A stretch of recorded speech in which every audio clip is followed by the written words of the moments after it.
La realidad nacional. Con análisis periodístico profesional. Los temas de país abordados con profundidad y credibilidad. Esto y más es su programa de opinión, Diálogo con Ernesto López. Esta mañana, y sobre todo si ustedes analizan, hemos tenido a bien hablar del tema económico como una pieza fundamental en la discusión que debe de existir hoy en el debate electoral.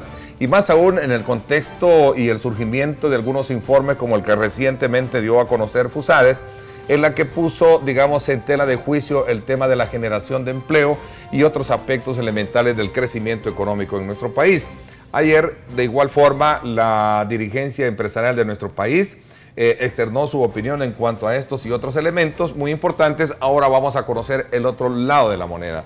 Y para eso tenemos, desde luego, la representatividad del gobierno de la República a través del ministro de Economía, con quien vamos a hablar precisamente sobre ese debate y cifras en cuanto a la generación de empleo, ese bajo crecimiento económico y esa poca, digamos, apuesta a la generación de nuevos puestos de trabajo que plantean estos informes. Y un poco también vamos a hablar del crecimiento a la que el país estará sometido para este otro año. Así es que son temas muy elementales, muy importantes, nos interesa su opinión, así es que desde ya participa. No deja de sorprender algunas declaraciones que solo se explican que algunas personas quizás están nerviosas por el momento electoral y eso les lleva a hacer declaraciones temerarias y declaraciones que no tienen fundamento. Históricamente, El Salvador ha tenido un problema de bajo crecimiento en la economía. Este no es un problema de este gobierno, es un problema histórico. La economía salvadoreña tiene un problema estructural, lo sigue teniendo, que impide que El Salvador crezca como lo hacen otros países. Recordemos cómo inició este gobierno, con menos 3.5%, menos 3.5% de crecimiento económico, negativo, abajo de cero. Por eso el gobierno toma la decisión de apoyar a nuevos actores económicos. A nuevos actores económicos. ¿A quién me refiero? A la micro, a la pequeña empresa, a las cooperativas. El 99% de las empresas de El Salvador son micro y pequeñas empresas. El gobierno decide enfocarse y apoyarles, capacitarles. Y tan bien ha sido, Ernesto, esta apuesta, tan bien ha sido y tan interesante es el resultado de esta apuesta, que tenemos ahora, en los últimos 5 años, 13.512 nuevas empresas que nacieron. En el último año hemos tenido el dato más alto de colocación de crédito en el país, 4.762 millones. Crédito productivo en el último año. Aquí hablamos de cifras y cifras, entonces como que es una lucha titánica de cifras, ¿verdad? Pero no hay donde perderse en esto, aquí no hay donde perderse. Nosotros estamos hablando con información que está sujeta a indagación, a verificación, a confirmación de la ciudadanía, de eso estamos hablando. Y hay opiniones como las que tuviste el día de ayer, que son opiniones de personas que tienen posiciones en las directivas empresariales que más son reflexiones políticas y no tienen que ver con los datos duros que estamos hablando. En el caso de El Salvador, el empleo formal se mide a través de cotizantes al Seguro Social. Y me da mucha pena que un presidente de una cámara empresarial esté queriendo confundir a la población entre empleo formal y puestos temporales de trabajo, por ejemplo, la recolección de café. Da mucha pena. ¿Qué ha pasado en los últimos 14 años en materia de empleo en El Salvador? Durante el periodo de gobierno del expresidente Flores, el número de cotizantes al Seguro Social subió en 10.200. 10.200 en 5 años, Ernesto. Y lo pueden confirmar, por favor, verifíquenlo. 10.200 cotizantes se incrementaron en el Seguro Social neto en 5 años. Esto no es un comentario político que sale del corazón de un vocero. Esta es información fidedigna. ¿Qué nos dice esto, Ernesto? ¿Qué nos dice? Nos dice que en este gobierno, a pesar de las dificultades en este gobierno, ya se creó, en 55 meses, se han creado casi 20.000 empleos más que en 10 años anteriores. ¿Te imaginan ustedes, amigos y amigas, de qué estamos hablando? Entre diciembre de 2013 y diciembre de 2012, el número de empleos que se crearon es 46.734. 46.734. Prácticamente, en el último año, solo en el último año, se creó un poco más de la mitad de los empleos en los 10 años anteriores. Imagínate la dimensión de lo que estamos hablando. Es lamentable que tengamos pérdida de puestos temporales de trabajo en la recolección del café. Eso es muy lamentable, es muy triste, es muy doloroso. Pero no mezclemos, por favor, ese empleo temporal de recolección de café con los empleos formales del seguro, lo cual no desmerita el empleo temporal en recolección de café. El 75% del empleo creado, 75% es en el sector privado, 75%. Y en el último año, de los 46.000 empleos formales creados, 35.000 son en el sector privado.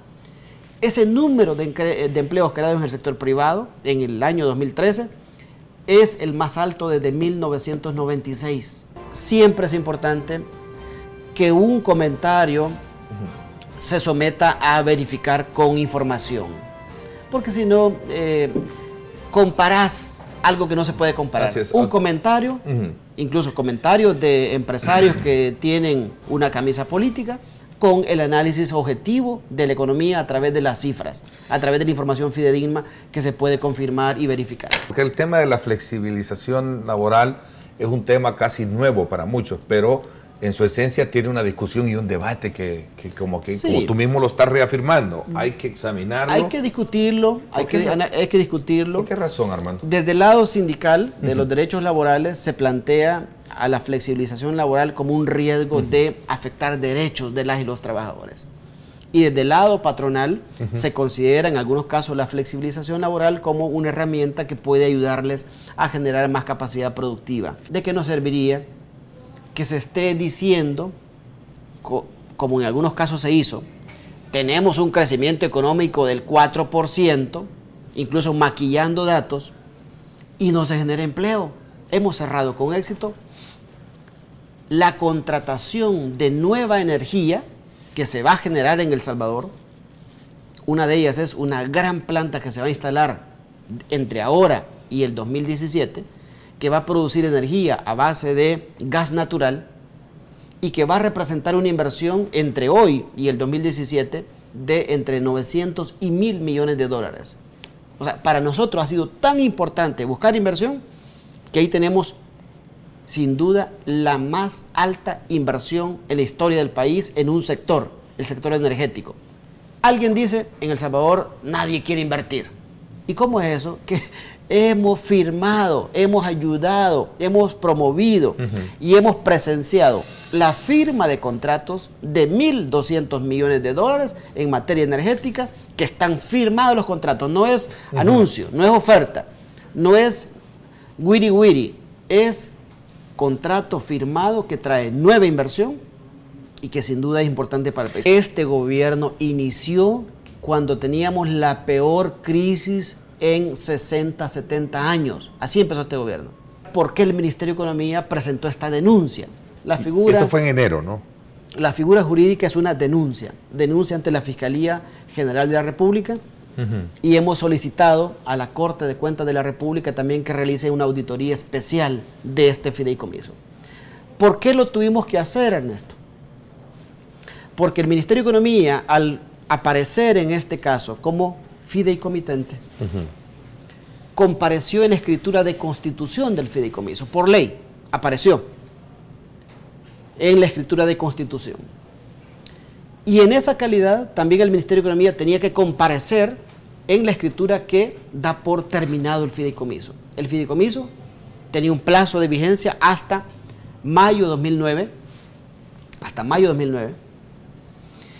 y si todo hubiera estado totalmente en orden,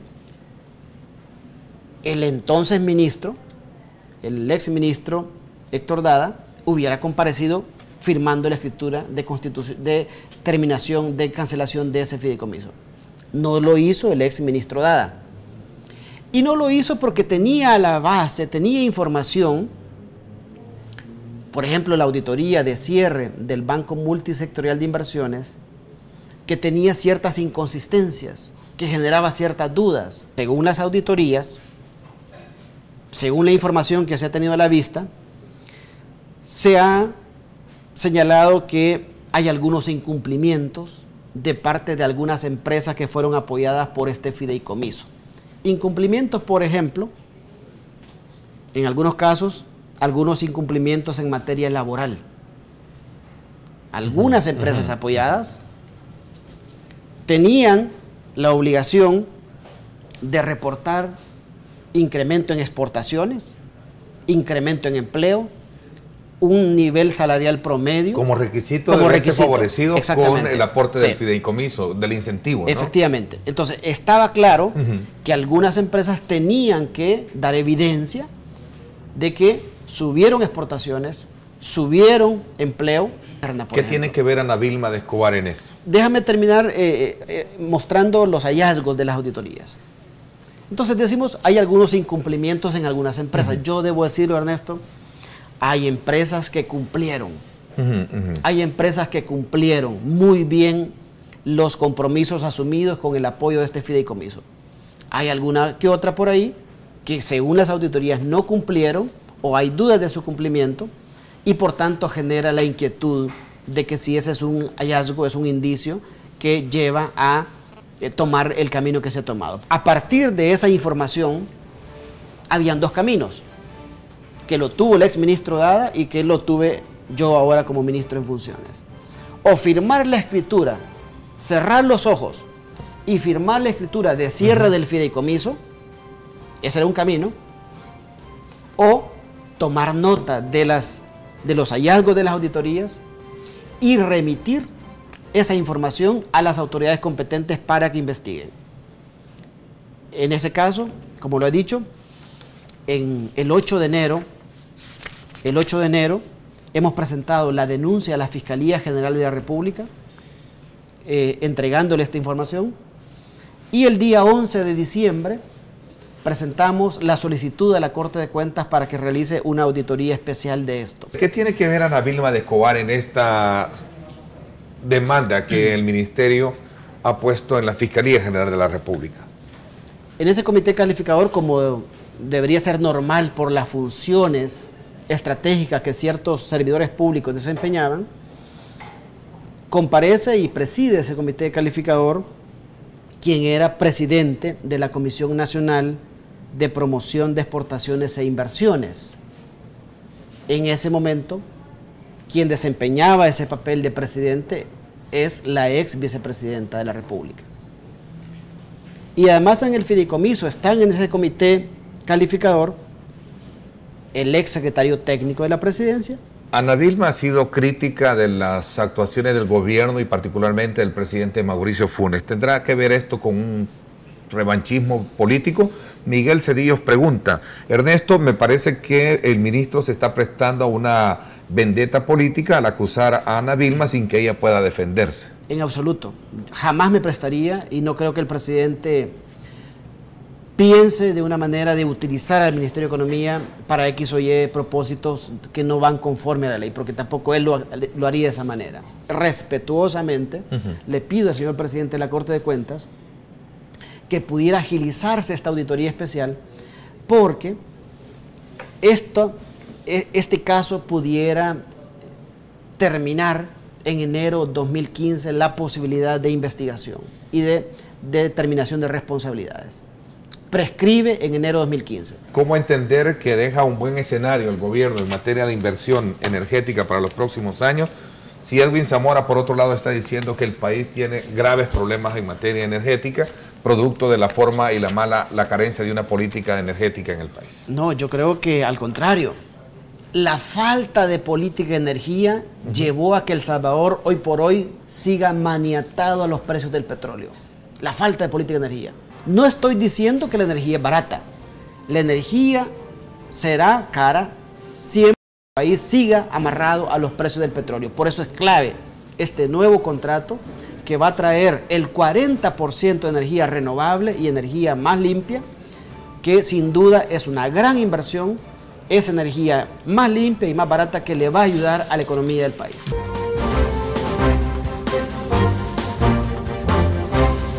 La realidad nacional. Con análisis periodístico profesional.